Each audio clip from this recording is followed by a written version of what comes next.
வருங்கால அரசு அதிகாரிகளே, நான் தான் உங்கள் எஸ்பி வேலன். 2024 ரொம்ப முக்கியமா எஸ்எஸ்சியோட ஆனுவல் பிளானர் வெளியிட்டு இருக்காங்க. அதுல ரொம்ப முக்கியமா எஸ்எஸ்சியோட சிஜிஎல், சிஹெச்எஸ்எல், எம்டிஎஸ் போன்ற தேர்வுகள் ஏப்ரல் இருந்து ஜூன் மாசத்துக்குள்ள நடக்க இருக்கு. இதுக்கு நம்ம வரண்டரிஸ்ல பக்காவா கோச்சிங் அப்படின்னு போயிட்டு இருக்கு. இதுல ரொம்ப முக்கியமா உங்களோட ப்ரிப்பரேஷனை இன்னும் ஸ்ட்ராங் பண்றதுக்காக தான் நம்ம இப்போ என்ன கொண்டு வந்திருக்கோம் அப்படின்னா, பயோஸ்பியர் ரிசர்வ்ஸ் ஆஃப் இந்தியா அப்படின்னு சொல்லி கொண்டு வந்திருக்கோம். அதாவது இந்தியாவின் உயிர்கோள காப்பகங்கள் அப்படின்னு ஒரு விஷயம் கொண்டு வந்திருக்கோம். கண்டிப்பாக ஒரு கொஸ்டின் அப்படி உங்க எக்ஸாம்ல இருக்கும். அப்படி இருக்கும்போது இந்த பயோஸ்பியர் ரிசர்வ் அப்படின்னா என்னன்னு சொல்லி தெரியாம இது நம்ம படிக்க முடியாதுல்ல. அப்ப அது ஃபர்ஸ்ட் என்னன்னு தெரிஞ்சுக்கணும். ஆனா அதை தெரிஞ்சதுக்கு முன்னாடி ரொம்ப முக்கியமா அந்த வீடியோ நீங்க டவுன்லோட் பண்ணோம்னா நம்ம வீடியோ கீழே veranda.racinstitute.in நம்மளோட லிங்க் இருக்கு. அதை கிளிக் பண்ணி ஃப்ரீ டவுன்லோட்ஸ்ல எஸ்எஸ்சி கிளிக் பண்ணி all SP Velan classes PDF அப்படின்றதுக்குள்ள இம்பார்ட்டன்ட் பயோஸ்பியர் ரிசர்வ் அப்படின்ற PDF ஃபைல் இருக்கு. நீங்க டவுன்லோட் பண்ணி பிரிண்ட் அவுட் போட்டு வச்சுக்கோங்க. ஃபியூச்சர்ல எக்ஸாம் நேரத்துல ரிவிஷன் பண்றதுக்கு பக்கா யூஸ்ஃபுல்லா இருக்கும். அது மட்டும் இல்லாம இந்த வீடியோ பார்க்கக்கூடிய எல்லாரும் வீடியோக்கு லைக் பண்ணி விட்டு வீடியோ உங்க மாதிரி பிடிச்ச எல்லா நண்பர்களுக்கும் ஷேர் பண்ணி விட்டு அப்படியே பாருங்க. இப்போ பயோஸ்பியர் ரிசர்வ் அப்படின்னா என்ன, உயிர்கோள காப்பகங்கள் எதுக்காக கொண்டு வரப்பட்டிருக்கு. இப்போ இந்த போட்டோ பார்த்தால அங்கங்க ரெண்டு யானை தெரிஞ்சிருக்கும், ஒரு பெரிய மலை ஏரியா மாதிரி தெரிஞ்சிருக்கும். இப்போ பயோஸ்பியர் ரிசர்வ் அப்படின்னா என்ன சார் அப்படின்னு பாத்தீங்கன்னா, பயோ அப்படின்னா நமக்கு என்னது, உயிர் அப்படின்னா நம்ம பயோ அப்படின்னு நம்ம சொல்றோம். அப்போ உயிர்களை காப்பாற்றக்கூடிய பகுதி அதான் பயோஸ்பியர் ரிசர்வ். உயிர்கள்லாம் என்ன மாதிரி உயிர்கள் சார், மனிதர்கள் மட்டும் தானா? நல்லா கவனிச்சுக்கோங்களேன். இங்க இருக்கக்கூடிய, அதாவது இப்போ ஃபார் எக்ஸாம்பிள் இப்படி ஒரு ஏரியா இருக்குன்னு வச்சுக்கோங்களேன். இந்த ஏரியாவில் இருக்கக்கூடிய தாவரங்கள் அதாவது பிளான்ட்ஸ்ன்றதும் அதோட சேர்ந்த அனிமல்ஸ். ஸோ பிளான்ட்ஸ் ஒன்று, அனிமல்ஸ் ரெண்டு. ஓகேவா, ரொம்ப முக்கியமானது. அதாவது விலங்குகள், தாவரங்கள், அதாவது எங்கேயுமே அரிதா இருக்கும்ல, அதாவது இது வேற எங்கேயுமே கிடையாது அப்படின்னு மாதிரி இருக்கும்ல. இப்போ ஃபார் எக்ஸாம்பிளுக்கு சொல்லணும் அப்படின்னா பெங்கால் டைகர் எடுத்துக்கலாம். பெங்கால் டைகர் அப்படின்றது வந்து பார்த்தீங்கன்னா ரொம்ப சிறப்பானது, வேற எந்த பகுதியிலுமே உலகத்தில் கிடைக்காதது. அப்போ அதை நம்ம பாதுகாக்கணும். அப்போ அந்த மாதிரி விஷயங்கள் நமக்கு உயிர்கோள காப்பகங்கள் அப்படின்னு சொல்லி சொல்றோம். தமிழ்நாட்டை எடுத்துக்கிட்டோம்னா நமக்கு வரையாடுகள், நீலகிரி தார் அப்படின்றது இருக்கு. அதை நம்ம உயிர்கோள காப்பகங்கள் அப்படின்றதுல அதை பாதுகாக்கணும் அப்படின்றதுக்காக அறிவிக்கப்பட்டிருக்கு. ரொம்ப முக்கியமா சிங்கவால் குரங்கு, லயன் டெயில்டு மக்காக்கு அப்படின்னு சொல்லி சொல்லுவாங்க. ஆக்சுவலா இந்த நம்ம எங்க ஊர் சைட்ல வந்தீங்கன்னா, திருநெல்வேலி அந்த சைட்ல பார்த்தீங்கன்னா நமக்கு இந்த பாவனாசம் அந்த சைடில் சிங்கவால் குரங்கு அப்படி தெரியும். வேற எங்கேயும் பெரிய பகுதியில் கிடையவே கிடையாது. அப்போ அதெல்லாம் பாதுகாக்கணும்ல இந்த மாதிரி விஷயங்களுக்கு. சார் அப்போ வந்து நீங்க விலங்குகள் மட்டும் தான் சொல்றீங்க, தாவரங்கள் ஏதாவது சொல்லுங்களேன் அப்படின்னு சொல்லி பார்க்கும்போது, இப்போ பிளான்ஸ் அப்படின்னா நமக்கு புஷ்பா அப்படின்னு ஒரு படம் வந்திருக்கும். மோஸ்ட்லி எல்லாருமே பார்த்துருப்பீங்கன்னு நினைக்கிறேன். அல்லு அர்ஜுன் நடிச்சிருப்பார். அந்த புஷ்பா படத்தில் கதையே என்ன அப்படின்னா, அவங்க வந்து ஒரு மரத்தை கடத்துவாங்க. என்ன மரம், செஞ்சந்திரம் அப்படின்னு சொல்லி சொல்லக்கூடிய ரெட் சாந்தல்ஸ் அப்படின்னு மரத்தை கடத்துவாங்க. அவரே அந்த படத்தில் சொல்லுவார், ஆக்சுவலா உலகத்திலே எங்கேயுமே கிடைக்காத செஞ்சந்திர மரம் நம்ம சேசாச்சலம் மலையில மட்டும் தான் கிடைக்குது அப்படின்னு சொல்லி சொல்லுவார். அப்போ அந்த மாதிரி எங்கேயுமே கிடைக்காத விஷயத்தை நம்ம பாதுகாக்கணும். அதுக்காக சேசாச்சலம் மலை பயோஸ்பியர் ரிசர்வ் அப்படின்னு அறிவிக்கப்பட்டிருக்கு. சார் இப்போ பிளான்ட்ஸ், அனிமல்ஸ் இதை மட்டும் தான் அப்போ பாதுகாப்பாங்களா? அதே பகுதியில் மக்களும் வாழ்வாங்கல்ல, ஏதாவது பழங்குடியின மக்கள், ட்ரைபல் பீப்புள்ஸ் எல்லாம் வாழ்வாங்கல்ல, அவங்களாம் அப்போ அங்கிருந்து வெளியேறிடுமா அப்படின்னு பார்த்தா நல்லா கவனிச்சுக்கோங்க.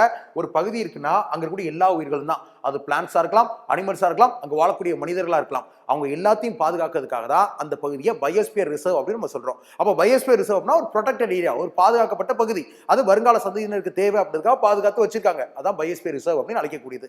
சரி, ரெண்டாவது இப்போ பயோஸ்பியர் ரிசர்வ்னா என்ன பார்த்தோம். இப்போ இந்தியாவில் எத்தனை பயோஸ்பியர் ரிசர்வ் இருக்கு அப்படின்னு சொல்லி பார்க்கும்போது நல்லா கவனிச்சோங்க. மொத்தம் 18 விதமான பயோஸ்பியர் ரிசர்வ் அப்படின்னு இருக்கு. Okay, 18 type of biosphere reserves அப்படின்றது இந்தியாவில் இருக்கு. சார் இந்த 18 விதமானதுன்னு இருக்குல்ல, இதுவே வந்து பார்த்தீங்கன்னா ஒரு வாட்டி நமக்கு எஸ்எஸ்சி எக்ஸாம்ல ஜிஎஸ்ல கொஸ்டினா கேட்டிருக்காங்க. எத்தனை பயோஸ்பியர் ரிசர்வ் இருக்குன்னா 18 இருக்கு. ஆன்சர் போட்டு போய்கிட்டே இருக்கணும், யோசிக்கவே கூடாது. ரெண்டாவது, சார் இந்த பயோஸ்பியர் ரிசர்வ்ன்ற கான்செப்ட் எப்போ சார் தொடங்கப்பட்டுச்சு? ஏன்னா எப்போ தொடங்கி இருப்பாங்கன்னு ஒரு கான்செப்ட் கண்டிப்பா இருக்குல்ல, அதை கூட கொஸ்டினை கேட்கலாம்ல. நல்லா கவனிச்சுக்கோங்க. மொத்தம் 18 விதமான பயோஸ்பியர் ரிசர்வ் இந்தியாவில் கூடிய எல்லா மாநிலங்கள் மற்றும் யூனியன் பிரதேசங்களை சேர்த்து இருக்குது. அப்படி இருக்கக்கூடியதுல முதல்ல 1986 1986 வருஷம் தான் இந்த பயோஸ்பியர் ரிசர்வ், அதாவது உயிர்கோள காப்பகம் அப்படின்னு ஒன்று அறிவிக்கப்பட்டுச்சு. எந்த பகுதியை சார் அறிவிச்சாங்க? ஃபர்ஸ்ட் அறிவிக்கப்பட்ட பயோஸ்பியர் ரிசர்வ் என்ன? ஏன்னா அந்த ஃபர்ஸ்ட்ன்ற வார்த்தை இருக்குல்ல, இதுக்கு தான் எக்ஸாம்ல ரொம்ப இம்பார்ட்டன்ட் கொடுப்பாங்க. ஃபர்ஸ்ட் எப்போ அறிவிச்சாங்க, இல்ல ஃபர்ஸ்ட் எதை அறிவிச்சாங்க, இந்த மாதிரி விஷயங்கள்லாம் கேட்பாங்க. அப்படி இருக்கும் பொழுது ஃபர்ஸ்ட் நம்ம எல்லாருக்குமே தெரிஞ்சிருக்கும், மோஸ்ட்லி தமிழ்நாட்டுக்காரங்க எல்லாருக்கும் மோஸ்ட்லி தெரிஞ்சிருக்கும். ஓகே, நீலகிரி அப்படின்ற பகுதி சொல்றோமா, அந்த நீலகிரி அப்படின்ற பகுதி தான் நமக்கு பயோஸ்பியர் ரிசர்வ் ஃபர்ஸ்ட் அறிவிச்சாங்க. ஓகேவா, எங்க இருக்குது, தமிழ்நாட்டில் கூடிய நீலகிரி அப்படின்ற பகுதி தான் இந்தியாவில் 1986 ஃபர்ஸ்ட் பயோஸ்பியர் ரிசர்வ் அறிவிச்சாங்க. அதுக்கப்புறம் தான் ஒவ்வொரு பயோஸ்பியர் ரிசர்வ் அறிவிச்சு மொத்தம் இப்போ 2023 18 விதமான பயோஸ்பியர் ரிசர்வ் அப்படின்றது இருக்குது. இப்போ எது எந்த ஸ்டேட், ஏன்னா கொஸ்டினா அதிகமாக கேட்கக்கூடியது என்ன அப்படின்னா, ஒரு பயோஸ்பியர் ரிசர்வ் கொடுத்து இது எந்த ஸ்டேட் அப்படின்னு கேட்பாங்க. இல்லாட்டி ஃபார் எக்ஸாம்பிள் சேசாச்சலம் பயோஸ்பியர் ரிசர்வ் எங்க இருக்கு, எந்த ஸ்டேட்ல இருக்கு, ஆந்திர பிரதேசல இருக்கு. இல்லாட்டி ஆந்திர பிரதேசல இருக்கக்கூடிய பயோஸ்பியர் ரிசர்வ் என்ன, இப்படிதான் கொஸ்டின்ஸ் அப்படின்றது கேட்கப்படும். கண்டிப்பா ஒரு கொஸ்டின் வரும். அப்போ இதை நம்ம டீட்டெயிலா பார்க்கணும். அதாவது எந்தெந்த ஸ்டேட் எது இருக்கு அப்படின்றத பார்த்துட்டோம்னா பக்காவா நம்ம ஒரு கொஸ்டின் அப்படின்றது நம்ம கன்ஃபார்மா வாங்கிடலாம் அப்படின்ற நம்பிக்கை நமக்கு வந்துடும்.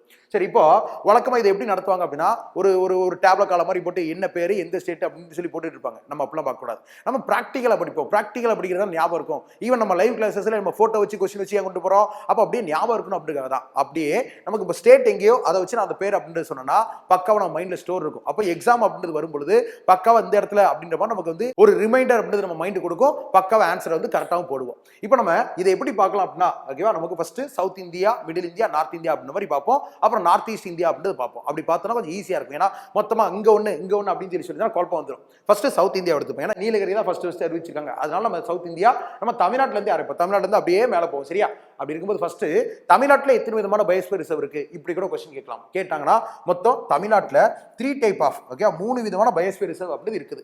எதெல்லாம் சார் அப்படின்னு பார்க்கும்போது நீலகிரி, அப்புறம் கல்ஃப் ஆஃப் மன்னர், அகஸ்திய மலை அப்படின்னு 3 தான் இருக்குது. நல்லா கவனிச்சோங்க. இது எப்படி சார் ஷார்ட்கட்டா ஞாபகம் வச்சுக்கிறது? ஷார்ட்கட் அப்படின்றது நம்ம ஞாபகம் வச்சுக்கிறதுக்காக தான். ஆனா இது ஈஸியான ஷார்ட்கட்டா இருந்தா நல்லா ஞாபகம் இருக்கும். இப்போ சிம்பிளா சொல்றேன் பாருங்களேன். ஓகே, இப்போ அகஸ்தியர் அப்படின்ற ஒரு மன்னர் நீலகிரிக்கு போனார், அவ்வளவுதான் ஷார்ட்கட். அகஸ்தியர்னு ஒரு மன்னர் நீலகிரிக்கு போனாரா? இது என்ன மாதிரி ஷார்ட்கட் சார் அப்படின்னா அகஸ்திய மலை. சரியா? மன்னர் அப்படின்றது என்னது? மன்னார் வளைகுடா, அதாவது கல்ஃப் ஆஃப் மன்னர். எங்க போறாங்க? நீலகிரிக்கு போறாங்க. அப்போ 3 பயோஸ்பியர் ரிசர்வ் அப்படின்றது தமிழ்நாட்டுல. அடுத்து வேற எங்க இருக்குன்னு சொல்லி பார்க்கும்போது சேஷாச்சலம். எங்க இருக்கு? நமக்கு ஆந்திரா. சேஷாச்சலம் ஆந்திரா. ஓகே, சேஷாச்சலத்துக்கு ஆல்ரெடி நான் ஒரு ஷார்ட்கட் சொல்லிட்டேன். என்ன படத்தை ஞாபகம் வச்சுக்கணும்? புஷ்பா படத்தை ஞாபகம் வச்சுக்கணும். முக்கியமா அங்க என்ன கிடைக்குது? ரெட் சாந்தல்ஸ் சொல்லக்கூடிய செஞ்சந்தன மரம் அப்படின்றது கிடைக்கக்கூடியதா இருக்கு. ரொம்ப ரொம்ப முக்கியமானது. அடுத்து இங்கிட்டு பார்க்கும்போது நமக்கு அந்தமான் நிக்கோபார் தீவுகள் அப்படின்றது இருக்கா? அதுல கிரேட் நிக்கோபார் அப்படின்றது பார்த்தீங்கன்னா நமக்கு ஒரு பயோஸ்பியர் ரிசர்வ் அறிவிக்கப்பட்டிருக்கு. அப்ப கிரேட் நிக்கோபார் எங்க இருக்கு? நமக்கு நிக்கோபார் தீவுகள். ரொம்ப முக்கியமானது நிக்கோபார் தீவுகள். ஓகேவா? ரொம்ப ரொம்ப முக்கியமானது. அடுத்து அப்படியே கொஞ்சம் மேல வந்தோம் அப்படின்னா நமக்கு சிமிலிபால் அப்படின்றது இருக்கு. Similipal biosphere reserve. Okay, Similipal அப்படின்றது எங்க இருக்கு? ஒடிசால இருக்கு. ஒடிசால இருக்கு. சோ ரொம்ப முக்கியமா இதோட ஷார்ட்கட் என்ன சார் அப்படின்னா, இப்போ பயோஸ்பியர் ரிசர்வ்ல பால் அப்படின்னு சொல்லக்கூடிய ஒரே பயோஸ்பியர் ரிசர்வ் சிமிலிபால் மட்டும்தான். சோ பால் அப்படின்னு வந்துட்டா ஒடிசால நமக்கு வந்து பால் கிடைக்கும் அப்படின்னு நம்ம ஞாபகம் வச்சுக்கலாம். அப்ப சிமிலிபால் அப்படின்றது ஒடிசா. அப்புறம் அப்படியே கொஞ்சம் மேல போனோம் அப்படின்னா நமக்கு மத்திய பிரதேசம் அப்படின்னு இருக்கு. மத்திய பிரதேசம் அப்படின்றது தமிழ்நாட்டு மாதிரியே 3 பயோஸ்பியர் ரிசர்வ் அப்படின்னு இருக்கு. மத்திய பிரதேசல 3 பயோஸ்பியர் ரிசர்வ்.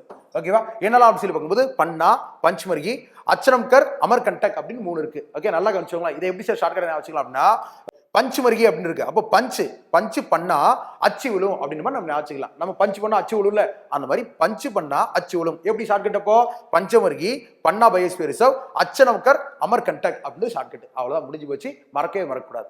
அப்புறம் அப்படியே கொஞ்சம் இந்த பக்கம் வந்தோம் அப்படின்னா நமக்கு குஜராத் அப்படின்னு ஒரு ஸ்டேட் இருக்கு. குஜராத் அப்படின்ற ஸ்டேட்ல என்ன இருக்கு? கட்ச் அப்படின்றது ஒரு பயோஸ்பியர் ரிசர்வ் அறிவிக்கப்பட்டிருக்கு. நம்ம கல்ஃப் ஆஃப் கட்ச் அப்படின்றது சின்ன வயசுல இருந்தே படிச்சிருப்போம் மேப்ல. அப்ப கட்சின்னு வந்துட்டாலே இது குஜராத் தான். அதை வச்சு நம்ம ஷார்ட்கட்டா ஞாபகம் வச்சுட்டு போயிடலாம்.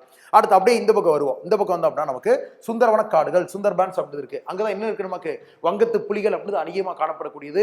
அது மட்டும் இல்லாம சுந்தர்பான்ஸ் அப்படின்றது எது ரொம்ப முக்கியமா அங்க இருக்கக்கூடிய மேங்க்ரூவ் ஃபாரஸ்ட் அப்படின்றது உலகத்திலே மிகப்பெரிய மேங்க்ரூவ் ஃபாரஸ்டா இருக்கக்கூடியது. சோ சுந்தர்பன்ஸ் அப்படின்னு வந்துட்டாலும் நமக்கு எந்த பகுதி தான்? நமக்கு வெஸ்ட் பெங்கால் அப்படின்னு நம்ம ஞாபகம் வச்சுக்க வேண்டியதான். அடுத்து அப்படியே கொஞ்சம் மேல போனா நந்ததேவி அப்படின்றது இருக்கு. நந்ததேவி அப்படின்றது எங்க சார் அப்படின்னா உத்தரகண்ட். உத்தரகண்ட் அப்படின்னு இருக்கு. இப்ப இதோட ஷார்ட்கட் என்ன பார்க்கலாம் அப்படின்னா தேவி அப்படின்றது நம்ம ஞாபகம் வச்சுப்போம். தேவி அப்படின்னவங்க கண்டுபிடிச்சிட்டாங்க அப்படின்னு ஞாபகம் வச்சுப்போம். அப்ப தேவி கண்டுபிடிச்சாங்கன்னா என்னது? தேவி உத்தரகண்ட் அப்படின்றது நம்ம மீனிங்கா நம்ம ஷார்ட்கட்டா ஞாபகம் வச்சுட்டா ஈஸியா ஞாபகம் இருக்கும். அடுத்து அப்படியே மேல போனோம்னா கோல்டு டெசர்ட் அப்படின்னு ஞாபகம் வச்சுக்கலாம். கோல்டு டெசர்ட் எங்க இருக்கு? நமக்கு ஹிமாச்சல் பிரதேஷ்ல இருக்கு.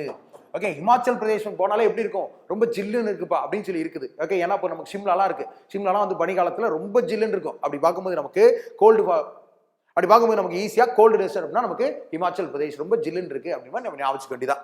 நெக்ஸ்ட் நமக்கு நார்த் ஈஸ்டர்ன் ஸ்டேட்ஸ், அதாவது வடகிழக்கு மாநிலங்கள் அப்படின்னு சொல்லக்கூடியது. இந்த வடகிழக்கு மாநிலங்கள் அப்படின்றதுல கஞ்சன்ஜங்கா, மனாஸ், திப்ரு ஷால்வோகா, நோக்ரக், திகங் திபங் அப்படின்னு சொல்லிட்டு பயோஸ்பியர் ரிசர்வ்ஸ் அப்படின்றது அமைஞ்சிருக்கு. இப்போ இதோட ஷார்ட்கட்ஸ் அப்படின்றது நம்ம பார்ப்போம். இப்போ நமக்கு கஞ்சன்ஜங்கா அதாவது எங்க இருக்கு? நமக்கு சிக்கிம் அப்படின்ற ஸ்டேட்ல இருக்கு. இப்போ நான் சிக்கிக்கிட்டதுனால ரொம்ப கன்ஜஸ்டடா இருக்கு, நிறைய பேர் வந்து கூட்டமா சிக்கிக்கிட்டோம், அதனால ரொம்ப கன்ஜஸ்டடா இருக்கு அப்படின்னு நம்ம சொல்லுவோம். அப்போ சிக்கிம் அப்படின்னா கஞ்சன்ஜங்கா, சிக்கிக்கிட்டாங்க, கன்ஜஸ்டடா இருக்கு, முடிஞ்சு வச்சு ஷார்ட்கட்.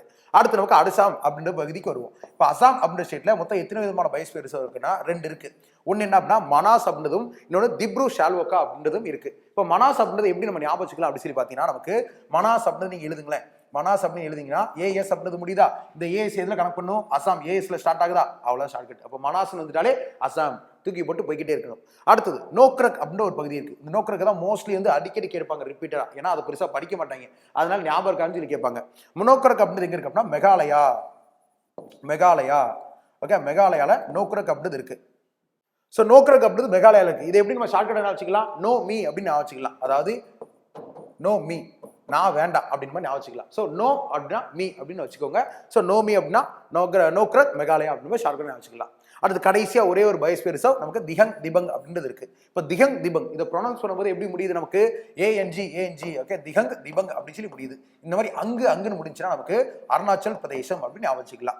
ஸோ இதெல்லாம் வந்து பார்த்தீங்கன்னா நமக்கு மொத்தமாக 18 விதமான பயோஸ்பியர் ரிசர்வ் அப்படின்னு பார்த்துருக்கோம். அதோடு சேர்ந்து முடிஞ்ச அளவுக்கு நான் ஷார்ட்கட் சொல்லியிருக்கேன் நினைக்கிறேன். அந்த ஷார்ட்கட் எவ்வளோ அளவுக்கு நல்லா இருக்கு, உங்களுக்கு பிடிச்சிருக்கா பிடிக்கலையா அப்படின்றத வீடியோ கீழே கமெண்ட் செக்ஷன் அப்படி இருக்கு, அந்த கமெண்ட் செக்ஷனில் கமெண்ட் அப்படி மறக்காம பண்ணிருங்க. ரொம்ப முக்கியமாக அந்த வீடியோ பிடிச்சிருச்சா பிடிக்கலையா, உங்களுக்கு நல்லா இருந்துச்சா இல்லையா, யூஸ்ஃபுல்லாக இருக்கா இல்லையா அப்படியும் வீடியோ கீழே கமெண்ட் செக்ஷனில் கமெண்ட் பண்ணுங்க. இது மாதிரி இன்னும் நம்ம நிறைய வீடியோஸ் அப்படி பார்க்க போறோம். ரொம்ப முக்கியமா இந்த வீடியோ நீங்க மட்டும் பார்க்காம உங்களை மாதிரி படிக்கக்கூடிய எல்லா நண்பர்களுக்கும் உங்களோட குரூப்லாம் ஷேர் பண்ணி வீடியோ பார்க்க சொல்லுங்க. அடுத்து இது மாதிரி இன்னொரு நல்ல வீடியோ சந்திக்கிறேன். அது வரைக்கும் எல்லாரும் எல்லாம் டோன்ட் வரி, பி ஹாப்பி, இந்த மாதிரி ஜாலியா இருங்க. அடுத்து ஒரு வீடியோ பார்க்கலாம். Thank you, bye bye.